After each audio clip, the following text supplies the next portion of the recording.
Yemen का Houthi Israel से करीब 2000 किलोमीटर पर बैठा है, लेकिन उसके बावजूद हूतियों ने इजराइल और अमेरिका के चूल्हे हिलाकर रख दिए हैं।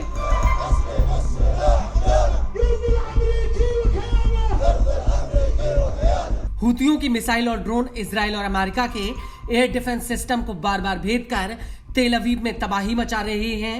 हूतियों का साफ कहना है कि अगर इजराइल ने गाजा के भीतर युद्ध और नाकाबंदी नहीं खत्म की तो वो तेल अवीव पर और ज्यादा भीषण हमले करेंगे।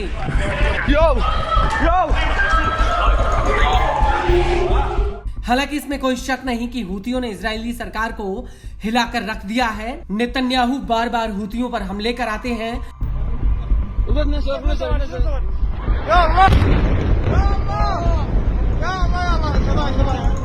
लेकिन हूती उन हमलों का हर बार कड़ा जवाब देते हैं। और अब इसी कड़ी में हूतियों ने एक बार फिर से तेल अवीव को दहलाकर रख दिया है। और अब हूतियों ने इजराइल के जाफा शहर के अल लेड हवाई अड्डे पर एक बहुत बड़ा अटैक किया है।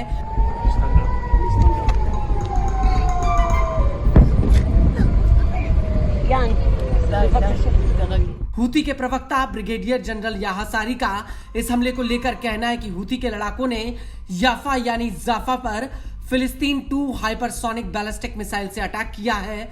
ये हमला एकदम सटीक और सफल रहा है। सारी ने अपने बयान में कहा कि इस हमले की वजह से एयरपोर्ट का परिचालन बंद करना पड़ा और लाखों यहूदियों को बम शेल्टर में भागना पड़ा। यह हमला गाजा में इजराइल के मौजूदा हमले, भुखमरी और आक्रामकता के खिलाफ है। फिलिस्तीनियों का समर्थन करना हमारी धार्मिक और नैतिक जिम्मेदारी है।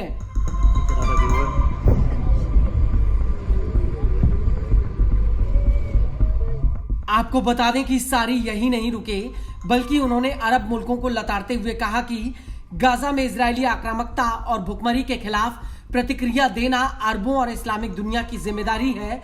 खुद संयुक्त राष्ट्र ने गाजा में भुखमरी को स्वीकार किया है। फिलिस्तीनी कब्जे और युद्ध को तुरंत खत्म करने के लिए ठोस कदम उठाए जाने की मांग कर रहे हैं।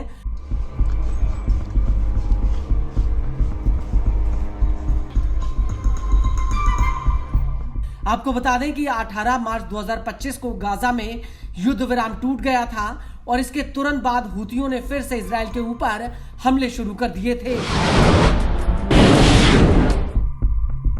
और तब से लेकर अब तक हूती इजराइल के ऊपर 44 से ज्यादा बैलिस्टिक मिसाइलें और 10 से ज्यादा ड्रोन हमले कर चुका है। हूतियों की मिसाइलें और ड्रोन लगातार इजराइल के डिफेंस सिस्टम को चकमा दे रहे हैं। वहीं न्यूज एजेंसी रॉयटर्स का कहना है कि हूती नवंबर 2023 से लेकर अब तक लाल सागर में 100 से ज्यादा मालवाहक जहाजों पर हमले कर चुका है। हूती ने लाल सागर में 4 जहाजों को डुबो दिया है, जिसमें कम से कम 8 सेलरों की मौत हो गई।